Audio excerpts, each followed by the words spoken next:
Hello everyone, আসসালামু আলাইকুম। আজকে আমি আছি আমার বাড়ির যে ছোট্ট বাগানে। আজকে ভিডিও করার উদ্দেশ্য একটাই, যে ডাব সাধারণত হাইসা অথবা ধারালো অস্ত্র দিয়ে ডাব কাটা হয়। যে ডাবটা কাটতে গেলে যে কোনো মুহূর্তে আঙ্গুল বা কিছু ব্যথা লাগতে পারে। আর আমি একটা আমার সহজ বুদ্ধিতে সহজভাবে ডাব কিভাবে পানি বের করা যায়, সে নিজের বুদ্ধি নিজের প্ল্যানে নিজের বুদ্ধি খাটিয়ে একটা আবিষ্কার করেছি যন্ত্র। ডাব না কেটে, পেরেশানিতে না পড়ে ডাব কিভাবে ছিদ্র করে পানি খাওয়া যায়। এবং এটা করার কারণ বা উদ্দেশ্য আছে। উদ্দেশ্যটা হলো, আমার মার বয়স 70+। আমি যখন বাসা থেকে চলে যাই রবিবারে, তো বাড়ির মোটামুটি আমার 32টা ডাবের গাছ আছে। 32টা ডাবের গাছ দেখতে পাচ্ছেন, ডাব ধরে আছে। ইভেন এছাড়া দেখতে পাচ্ছেন সব ভিয়েতনাম ভিয়েতনাম নারিকেল ডাবের গাছ, প্রায় 32 ঝাড়।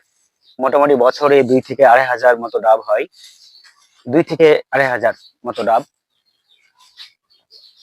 তো বাসা থেকে চলে যাওয়ার পর মা ডাব কেটে খাওয়ার জন্য কাউকে বলা লাগে, বা ধারালো ছুরি দিয়ে কাটতে হয়। এটা থেকে মুক্তি, ঝামেলা থেকে মুক্তি হওয়ার জন্য নিজের ব্রেনে আমার সবসময় ঘুরপাক খেলতো যে কিভাবে মানুষ ছাড়া, ম্যান ছাড়া সহজভাবে বাসাতেই ডাব ছিদ্র করে খাওয়া যায়।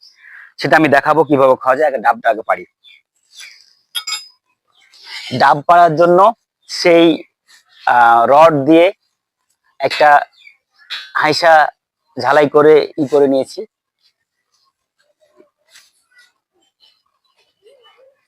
তাহলে ডাব ডাব পাড়ার কার্যক্রম শুরু।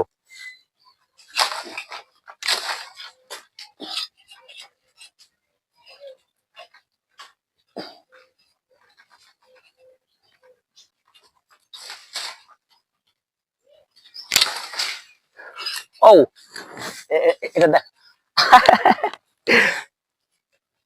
কাটা হয়ে গেছে অলরেডি, এখন পড়বে নিচে। ও, হ্যালো বন্ধুরা, ডাব পাড়তে পারছি।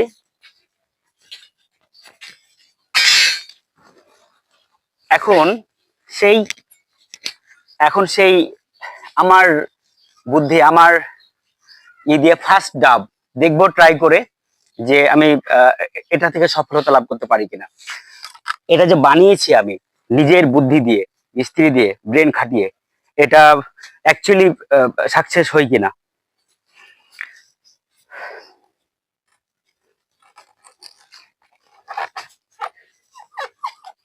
ও,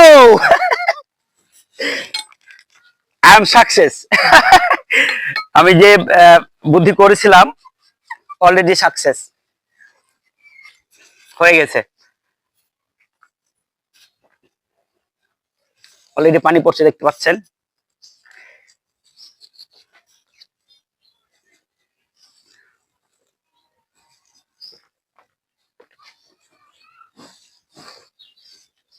আমি আমি সফল, আমার বুদ্ধিতে আমি সফল।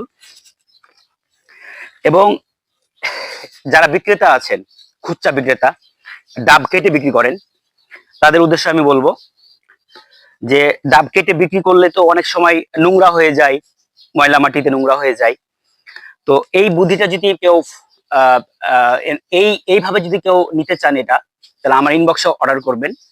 তাহলে আমি আমার যেভাবে আমি বানাইছি সুন্দর পদ্ধতিতে, সেভাবে বানিয়ে হয়তো আপনার ব্যবসাটা করতে পারবেন। এবং কোনো 2 সেকেন্ডও লাগবে না, জাস্ট ঢুকিয়ে দিয়ে বের করে নিলেই জাস্ট পানি জাস্ট খেতে পারা যাবে। এবং যারা খাবে, ডাব কিনে খাবে, তারা নোংরা হবে না, তারাও খেতে ভালো স্বাচ্ছন্দ্য বোধ করবে।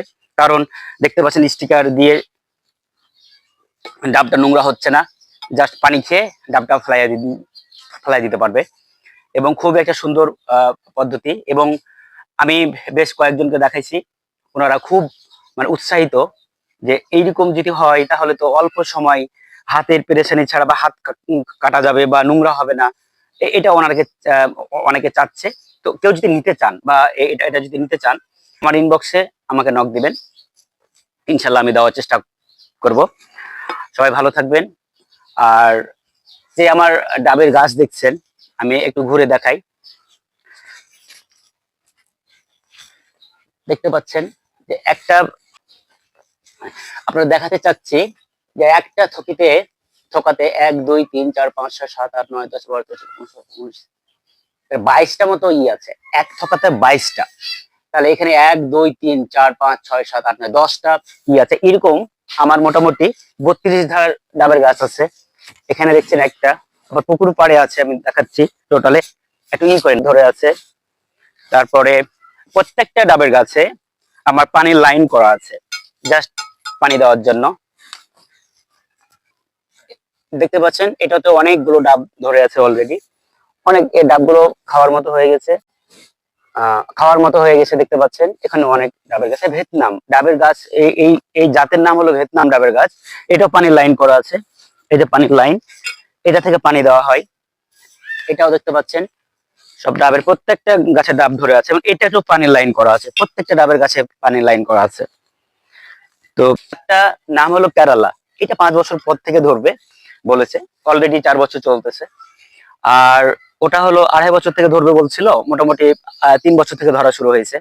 আমার ভিডিও যদি ভালো লাগে, বিশেষ করে ডাব কাটা ঝামেলা ছাড়াই যদি কেউ নিতে চান, যে সহজ বুদ্ধিতে, জাস্ট হালকা প্রেসার, হালকা মানে সিম্পল প্রেসার, হালকা প্রেসার দিয়ে হালকা করে ডাব কেটে খাওয়ার জন্য কেউ যদি নিতে চান, অর্ডার করবেন, ইনশাল্লাহ পেয়ে যাবেন। আসসালামু আলাইকুম, ভালো থাকবেন। আসসালামু আলাইকুম।